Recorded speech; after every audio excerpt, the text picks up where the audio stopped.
Hello parents, how are you doing? Well, espero que todos vocês estejam bem, né? Hoje eu vim falar um pouquinho para vocês de como vocês podem otimizar o aprendizado das crianças enquanto vocês estão fazendo as tarefas, né? Que os professores aí estão mandando.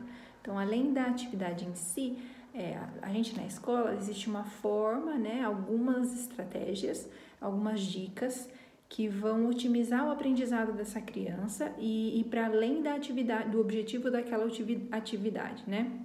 Então, se o objetivo é ela identificar o tamanho grande e pequeno, a atividade vai ter uma função extra, né? Funções extras, para que a gente consiga tirar um máximo de aprendizado, de conexões que a gente consegue daquela atividade.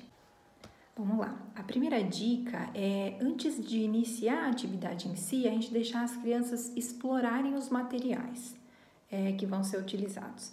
Então, se é uma criança de 1 ano, 2 anos, menorzinhas, a gente higienizar esses materiais e deixar que elas explorem mesmo. Claro que a gente precisa tomar cuidado em relação ao tamanho, né, desses materiais, mas se elas, a melhor forma que a criança vai explorar a atividade o material quando elas são pequenas, é através da boca, porque a gente tem muitos receptores na boca e nas mãos, né? Então, a criança vai manusear, vai colocar na boca, ou ela vai fazer um som diferente, vai bater em algum lugar. Isso são coisas riquíssimas que a criança está explorando da forma como ela consegue naquela idade, né? Com os meios que ela tem. E isso é essencial. A gente tem que tomar cuidado com os objetos pequenos na boca, mas é a principal forma de exploração aí dos bebês. As crianças maiores, talvez elas já vão conhecer a função daquele objeto, então elas vão querer abrir a tinta, se for a tinta, ou usar o pincel, né, de forma mais objetiva, da forma como a gente conhece enquanto função daquele objeto. Mas é importante deixar que a criança crie a função dela, né, antes do início da atividade, para que ela se familiarize, para que ela até se autoestimule, né, da forma sensorial, então ela vai experimentar o objeto de acordo com, se relacionando com o corpo dela, da forma como ela julga, né, interessante, e isso é muito importante, né, para essa familiarização com o objeto antes mesmo da atividade. Uma outra dica bem simples é a gente deixar a criança o quanto mais à vontade possível para fazer a atividade em termos de roupas, né? Então, se a criança está sempre muito coberta, o contato que ela vai ter com o material e com a atividade é com as mãos. Mas é muito importante ter essa estimulação com, né, a pele toda, nosso maior órgão aí. Então uma roupinha de verão, ou às vezes de cuequinha, de calcinha, lembrando sempre de estimular também os pezinhos, né? Então a gente sempre pensa na mão, vai pegar um pincel, a gente talvez passe na mão, mas não vai passar no pé. E aí é uma forma também de estimular sensorialmente, né, de forma tátil, esse sistema tátil da criança. Lembrando que o nosso desenvolvimento, antes dele ser motor, ele é sensorial. Então, desde a barriga da mãe, a gente tem a gente sente, né, de acordo com os vários sentidos aí que a gente tem, antes mesmo de desenvolver a parte motora. Então, é muito importante também a criança ter contato com os materiais além das mãos, né? No rosto, no pezinho, na barriga, é muito importante.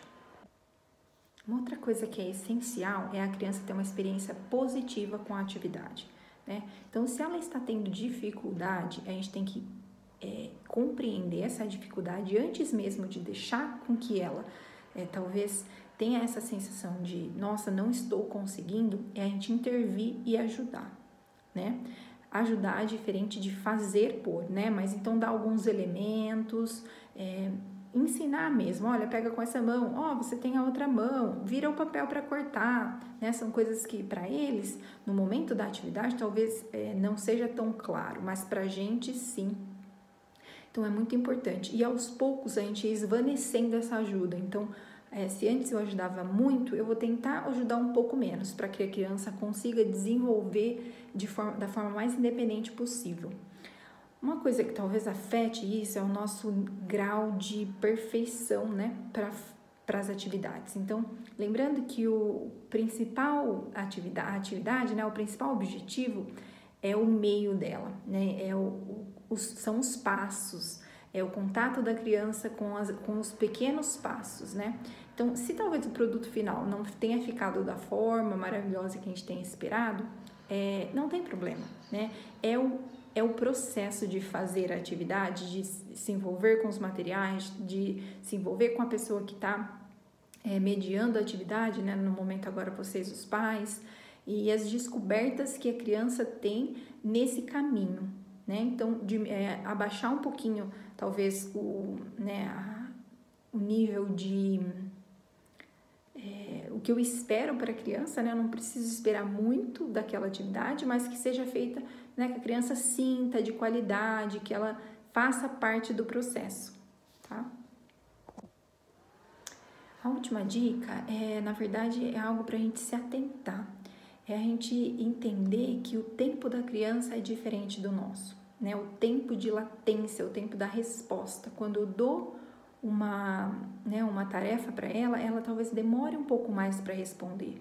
Ou ela responde, mas ela demora um pouco mais para finalizar, né? E tudo bem. O que a gente tem que perceber é quando a criança está tendo muita dificuldade. A gente tem que chegar no Just Right Challenge, né? Não ser nem muito e nem pouco, né? Um desafio ideal para que ela se sinta motivada para fazer e não se sinta desmotivada por ser muito difícil, né? Então, quando eu tento, eu presto atenção, eu estou atenta no que a criança está desenvolvendo, eu consigo respeitar esse tempo dela, mas não deixar que esse tempo se exceda e ela acabe se frustrando, né? Então, eu entro com a ajuda antes dela chegar nessa frustração, mas também eu não faço muito rápido por ela, ou eu exijo muito rápido, eu exijo que ela faça muito rápido, né? Bom, essas foram algumas dicas, eu espero que ajudem vocês e até tirem um pouco dessa angústia, né, desse processo de fazer as atividades ou esperar a perfeição, né, da conclusão, enfim, do produto final. E sempre elogiem as crianças, né, é através do reforço positivo que elas vão se motivar, consequentemente melhorar, né, o desempenho e não do punitivo, né, de quando a gente reclama ou diz de algo que não foi tão bom, né, sempre priorizar aí os elogios, tá bom? Um beijo e até semana que vem.